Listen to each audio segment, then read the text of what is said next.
Qulu kadama 'abdin yaumal qiyamati hatta yus'alu an arba'a an umrihi fima afnah wa an ilmihi madza 'amila bih wa an malihi min aina iktasabahu wa fima anfaqah wa an jismihi fima ablah. Tidak tergelincir kedua kaki seorang hamba, tidak akan berpijak kaki seorang hamba pada hari kiamat kecuali ditanya padanya 4 perkara. Yang pertama tentang umurnya, untuk apa ia habiskan. Waktu kita keseharian, menit-menit, detik demi detik, apa yang kita lakukan? Bermanfaatkah? Diperintahkankah? Jauhi yang dilarangkah oleh Allah? Itu semua pertanggungjawaban. Tentang ilmunya, apa yang telah dia lakukan, sudah pernah belajar, sudah tahu tentang sholat, tentang puasa, sudah diamalin belum. Yang ketiga tentang hartanya, dari mana dia dapatkan, sumbernya halal nggak, dan untuk apa dia nafkahkan, manfaatnya ada ya. Serta tentang tubuhnya, untuk apa ia pergunakan, kesehatan yang Allah kasih, tangannya, kakinya, semuanya anggota tubuhnya, itu kemana dia gunakan. Ini menandakan memang akan ada ya hisab ya. Di hisab itu masuk dalamnya tentang anggota tubuhnya sendiri sebelum berbicara tentang hubungan dia dengan makhluk yang lain atau manusia yang lain. Alhamdulilladzi arsala rasulahu bil huda wa dinil haq liyudhhirahu 'alad dini kullih wa kafa billahi syahida. Asyhadu an la ilaha illallah wahdahu la syarikalah wa asyhadu anna Muhammadan abduhu wa rasuluh. Allahumma salli wa sallim ala sayyidina Muhammadin wa ala alihi wa sahbihi ajma'in, amma ba'du. Ya ayuhan nas ittaqullah faqad fazal muttaqun. Wa qala Allah ta'ala fil Qur'anil Karim, a'udzu billahi minasyaitonir rajim. Bismillahirrahmanirrahim. Ya ayyuhalladzina amanu ittaqullaha haqqa tuqatih wa la tamutunna illa wa antum muslimun. Wa qala Allah ta'ala fil ayatil ukhra, a'udzu billahi minasyaitonir rajim. Bismillahirrahmanirrahim. Al-yawma nahtimu ala afwahihim wa tukallimuna aydihim wa tashhadu arjuluhum bima kanu yaksibun. Sadaqallahul adzim. Hadirin sidang salat Jumat yang dimuliakan Allah, alhamdulillah wa syukurillah, kita panjatkan puja-puji kepada Allah. Tidak ada yang berhak kita puja, tidak ada yang berhak kita puji kecuali Allah Subhanahu wa ta'ala, yang telah menciptakan kita, yang telah memelihara kita, yang telah memberi kesehatan kepada kita. Salawat serta salam semoga Allah limpah curahkan kepada junjungan kita baginda Nabi Muhammad sallallahu alaihi wasallam, kepada sahabatnya, keluarganya, juga para pengikutnya hingga akhir zaman. Hadirin rahimakumullah, wasiat yang khatib sampaikan adalah untuk senantiasa kita meningkatkan keimanan dan ketakwaan, karena dengan iman dan takwa hidup kita akan bahagia. Dengan iman hidup kita tenang, dengan Islam kita akan selamat dunia akhirat. Setiap Jumat kita melaksanakan syariat Islam namanya sholat Jumat, yang tentunya punya makna yang tersendiri, karena selama 1 minggu kita beraktivitas, tentunya ada hal-hal yang mengganggu perjalanan kita menuju Allah Subhanahu wa ta'ala.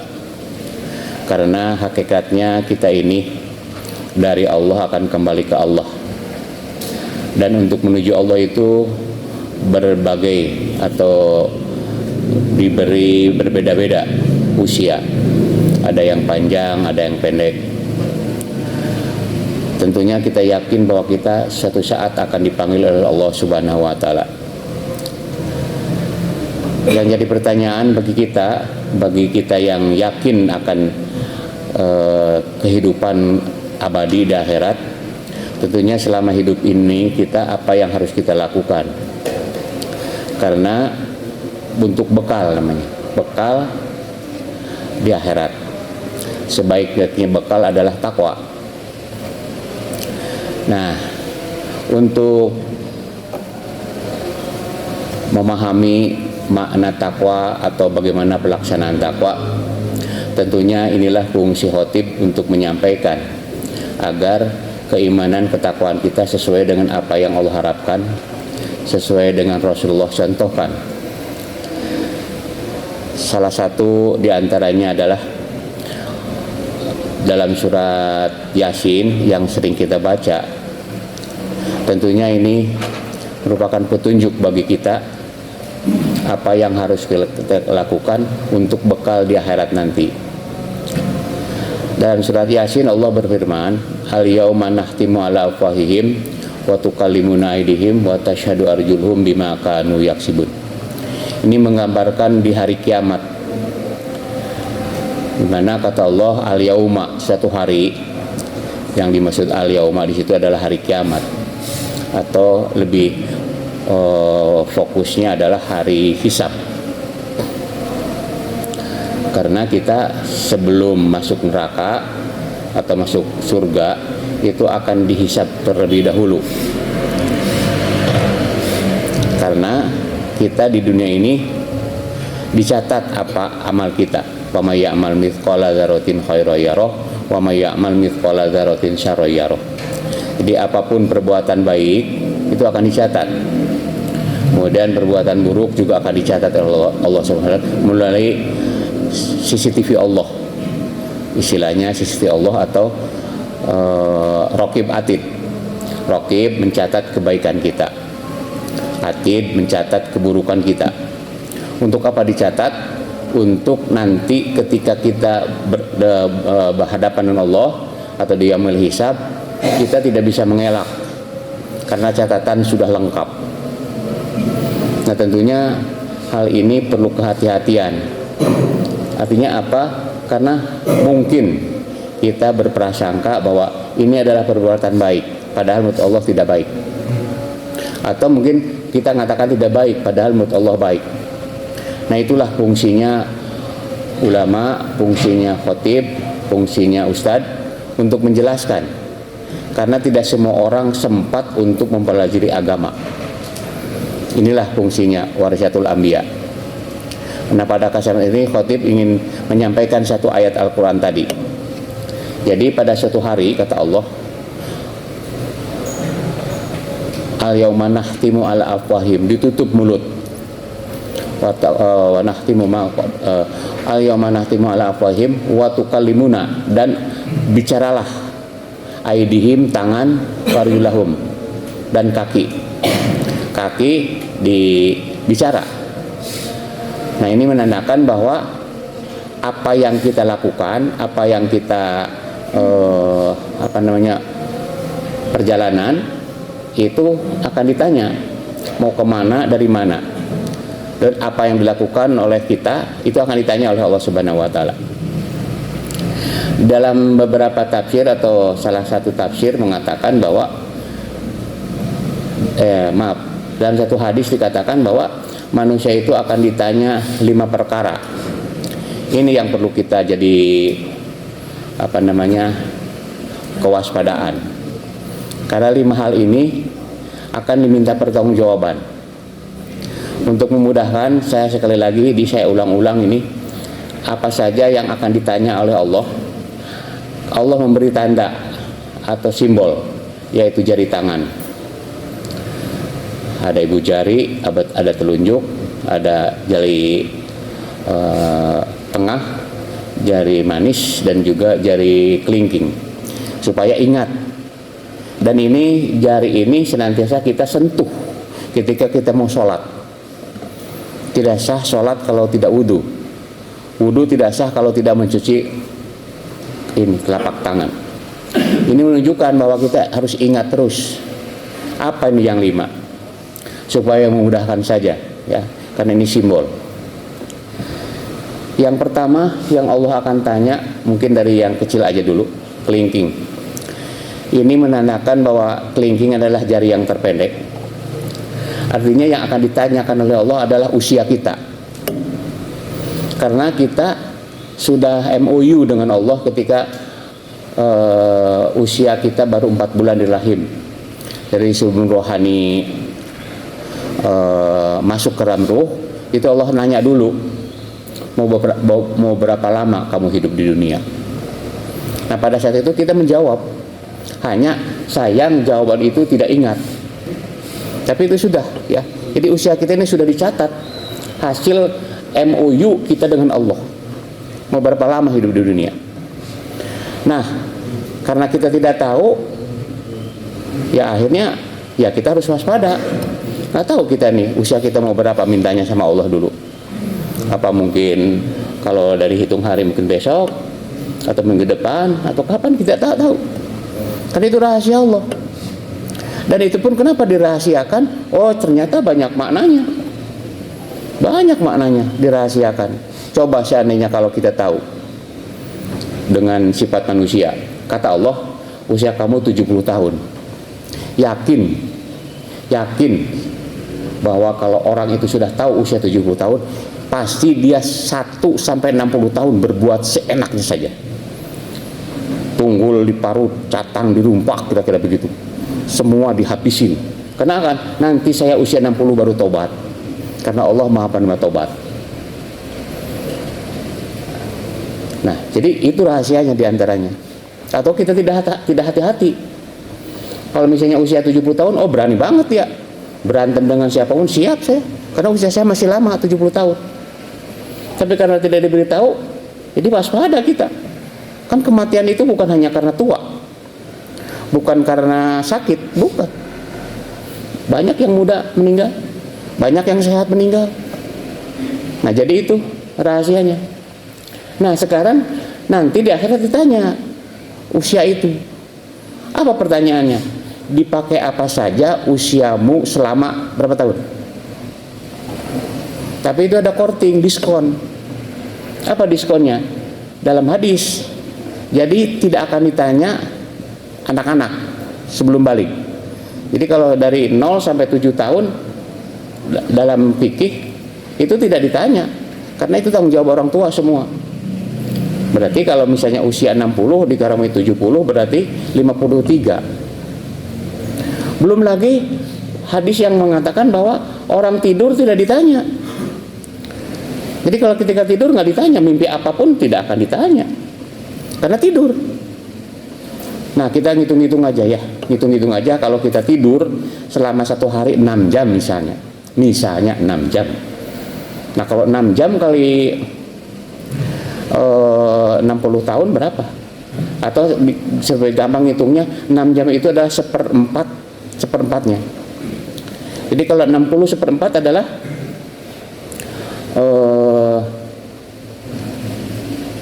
15 tahun. Ya, kira-kira atau 7 tahun. 60 seperempat dari 60 adalah 15 mungkin, kira-kira.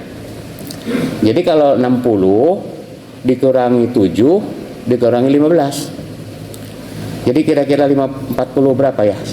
Kira-kira ngitung aja supaya gampang ngitungnya. Jadi yang ditanya itu. Tapi ada satu lagi hadis. Orang yang hilang akal itu tidak ditanya.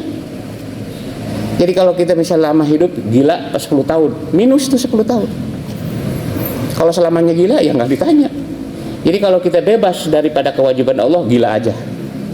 Udah, enak gila itu. Orang gila itu nggak ditanya sama Allah. Karena ada hadis mengatakan bahwa kalau kita gila, hilang akal, nggak ditanya sama Allah. Makanya jangan heran kenapa orang nggak sholat. Kenapa kira-kira? Gila dia. Jadi kalau lihat ada orang Islam tidak sholat, gila gitu. Kalau perempuan kan bisa aja, kenapa nggak sholat? Oh head, ada halangan. Kalau laki-laki apa alasannya? Kecuali satu, gila.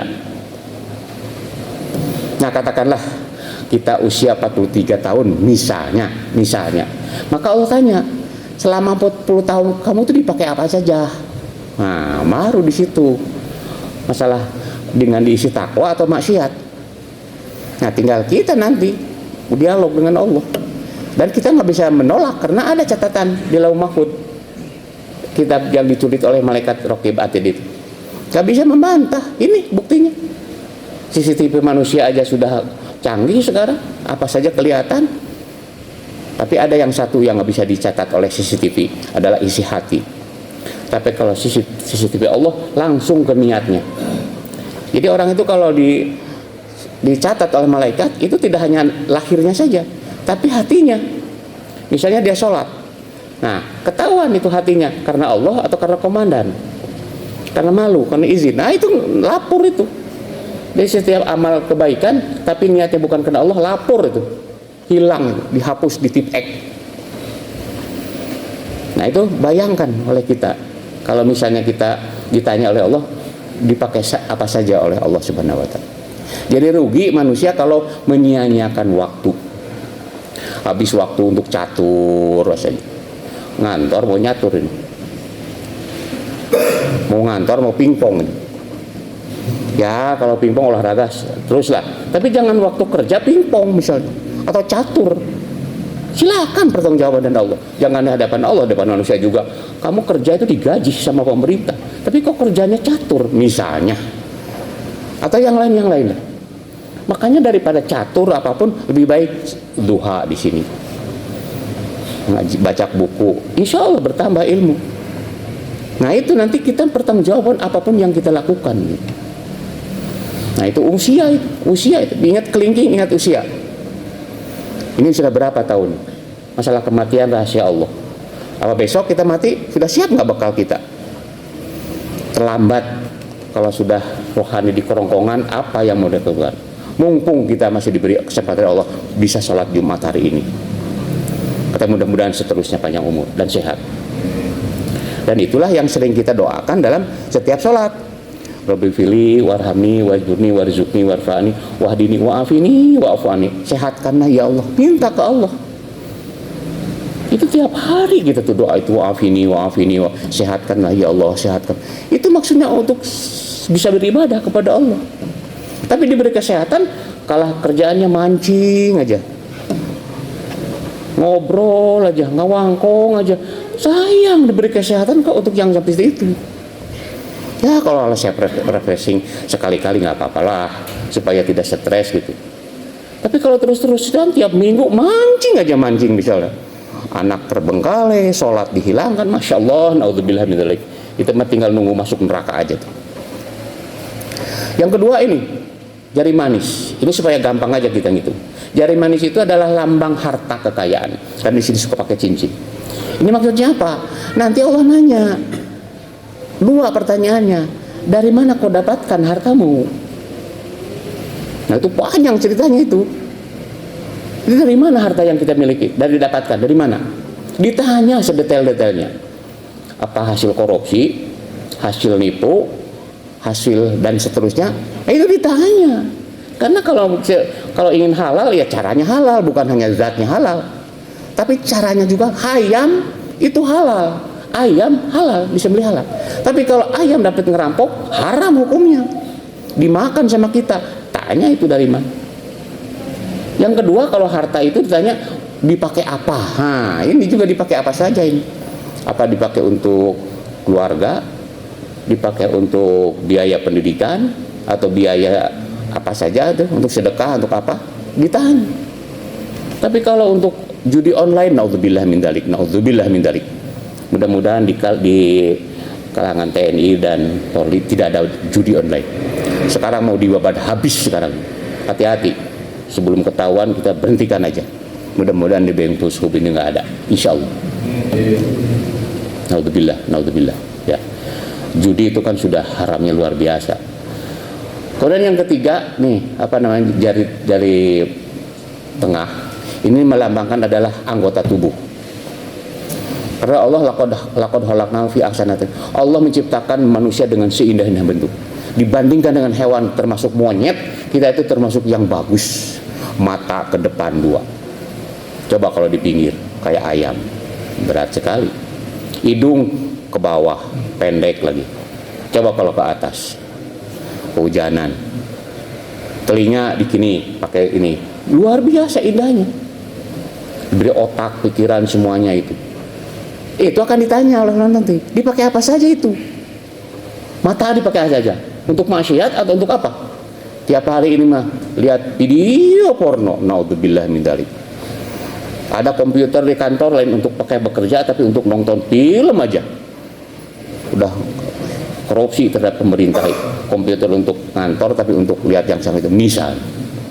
Atau HP kita, HP itu memang bukan buatan orang kafir dan itu memudaratnya lebih banyak, tapi kita harus bijaksana memanfaatkan HP untuk apa? Untuk baik. Lihat pengajian, lihat apa, bisa kok. Atau memberi nasihat kepada anak dan sebagainya, itu bisa saja, karena HP itu hanya alat, bisa untuk berbuat baik, bisa untuk buruk. Jadi mata, telinga, dan seterusnya. Lidah dipakai apa saja, untuk menasihatin orang atau memberi pelajaran dan seterusnya, atau untuk berbuat adu domba, fitnah dan sebagainya. Alhamdulillah. Yang ketiga, yang keempat telunjuk. Nah, telunjuk ini melambangkan jabatan, karena yang tunjuk-tunjuk itu jabatan. Kita ini punya jabatan, mulai dari ayah, suami, kalau jadi RT ketua RT, kalau di masjid ketua DKM, kalau di masjid, kalau di kantor komandan dan sebagainya, itu akan diminta pertanggungjawaban. Yang terkecil aja misalnya sebagai ayah, sudah nggak kamu mendidik anak untuk menjadi tauhidullah? Sekarang ini berat tanggung jawab kita, anak kita ini banyak gangguannya, HP, apa, pergaulan, masya Allah. Kalau orang tua mengabaikan, udahlah lapor anak itu. Makanya hati-hati, tugas jabatan kita ini akan diminta pertanggungjawaban oleh Allah Subhanahu wa taala. Yang terakhir, ibu jari.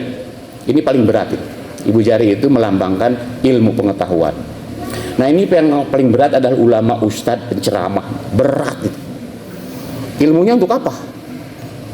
Untuk menasihati orang, untuk meluruskan orang, atau untuk apa? Ilmunya itu apa? Untuk menipu, menjilat-jilat agar jadi pejabat. Naudzubillah min dzalik. Itu namanya ulama su itu.